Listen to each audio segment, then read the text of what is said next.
दोस्तों आज के वीडियो में बहुत बहुत स्वागत है। आज हम जानने वाले हैं WBC मार्फोलॉजी के बारे में, यानी कि ये वीडियो बहुत ज़्यादा इंफॉर्मेटिव होने वाली है। तो चैनल पे पहली बार आए हो तो चैनल को सब्सक्राइब करके बेल आइकन को ऑन कर देना। चैनल फ्री में सब्सक्राइब करना है। तो चलिए हम बात करते हैं WBC के बारे में। तो उससे पहले मैं सबको बता दूं कि WBC का जो नॉर्मल रेंजेस होता है वो होता है 4000 से लेकर 11000 तक, लेकिन कुछ लैब में 4000 से लेकर 10000 तक होता है, कुछ लैब में 4000 से लेकर 10500 तक होता है। यानी कि लैब के आधार पर जो ये नॉर्मल रेंज होता है वो थोड़ा बहुत कम नीचे हो सकता है, लेकिन जो मार्फोलॉजी की बात होती है हर लैब में मार्फोलॉजी लेवल सेम होता है। यानी कि अगर WBC का रेंज अगर नॉर्मल रेंज से अगर ज्यादा होता है तो उसको मार्फोलॉजिकल हिसाब से उसको बोला जाता है ल्यूकोसाइटोसिस। यानी कि WBC का जो दूसरा नाम होता है वो होता है ल्यूकोसाइट। और अगर WBC का नॉर्मल रेंज से कम अगर रेंज हो जाता है तो उसको बोला जाता है ल्यूकोपेनिया। ये किस कंडीशन में होता है इसके बारे में इस वीडियो में हम बात नहीं करेंगे। तो हम बात करते हैं पहले कि WBC के टाइप कितने होते हैं, यानी कितने टाइप के WBC होते हैं। तो मोस्टली 5 टाइप के होते हैं WBC, और जो सीक्वेंस से नाम होता है वो होता है, पहले होता है न्यूट्रोफिल, फिर होता है लैम्फोसाइट, उसके बाद मोनोसाइट, यूसिनोफिल और बेसोफिल। तो चलिए मैं इसको बात करता हूँ तो इनका मॉर्फोलॉजिकल नेम क्या होता है अगर कम ज्यादा होता है तो जैसे कि दोस्तों मान लो आप अगर न्यूट्रोफिल का जो नॉर्मल रेंज से ज्यादा अगर इसका रेंज हो जाता है, यानी कि न्यूट्रोफिल अगर बढ़ जाता है तो इसको बोला जाता है न्यूट्रोफिलिया। याद रखना हमेशा, अगर नॉर्मल रेंज से ज्यादा हो जाए न्यूट्रोफिल तो उसको बोला जाएगा न्यूट्रोफिलिया।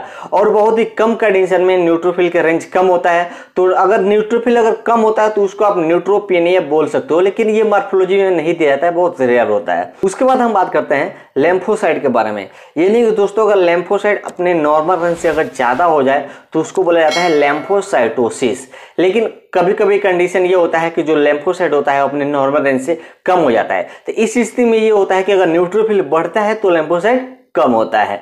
उसके बाद जो तीसरा होता है मोनोसाइट। यानी कि जो मोनोसाइट का नॉर्मल रेंज होता है वो होता है 2 से लेकर 10 तक, लेकिन कुछ कंडीशन में ये होता है कि इसका जो रेंज होता है वो नॉर्मल रेंज से बढ़ जाता है, यानी कि 10 से अगर ज्यादा जाता है तो उस कंडीशन में इसको बोला जाता है मोनोसाइटोसिस। और जो मोनोसाइटोसिस होने का जो मेन कारण होता है वो होता है अगर डेंगू फीवर है, मलेरिया फीवर है, या कोई क्रोनिक इंफ्लेमेटरी बीमारी अगर हुआ है तो उस कंडीशन में प्लेटलेट लो आएगा, WBC लो आएगा तो मोनोसाइट बढ़ जाता है। उसके बाद हम बात करते हैं यूसिनोफिल के बारे में। दोस्तों यूसिनोफिल यानी कि जब किसी पेशेंट को एलर्जी हुआ है उस कंडीशन में, या खांसी वगैरह हुआ है तो उस कंडीशन में यूसिनोफिल का जो रेंज होता है वो बढ़ जाता है, तो उसको बोला जाता है यूसिनोफिलिया।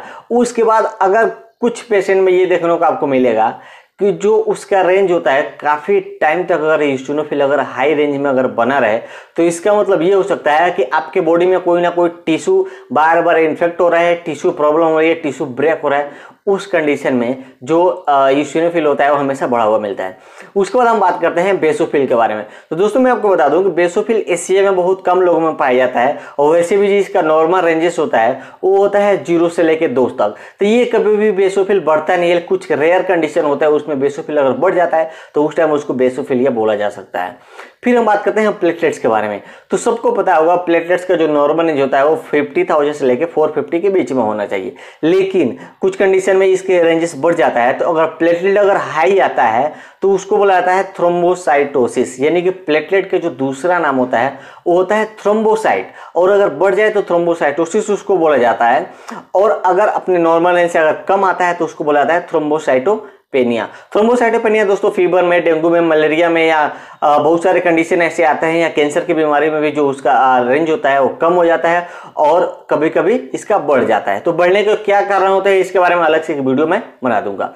उसके बाद में हम बात करते हैं RBC के बारे में। दोस्तों आपको कभी कभी देखते हो कि RBC जो होता है वो अपने नॉर्मल रेंज से ज्यादा हो जाता है। क्या कंडीशन हो सकती है? इस कंडीशन में ये होता है कि हाइपरग्लाइसेमिया हो गया हो पेशेंट को, या उसके बाद से पेशेंट ज्यादा मात्रा में स्मोकिंग करता हो, जिसकी वजह से RBC का जो रेंज होता है वो बढ़ जाता है। और RBC का दूसरा नाम होता है इरिथ्रोसाइट। यानी कि अगर बढ़ जाता है RBC नॉर्मल रेंज से तो इसको बोला जाता है इरिथ्रोसाइटोसिस। तो उम्मीद करता हूँ इस वीडियो से आपको बहुत कुछ सीखने को मिला हो। तो वीडियो को लाइक करना, ज्यादा से ज्यादा शेयर करना वीडियो को, और मिलते हैं एक नई वीडियो में नए टॉपिक के साथ।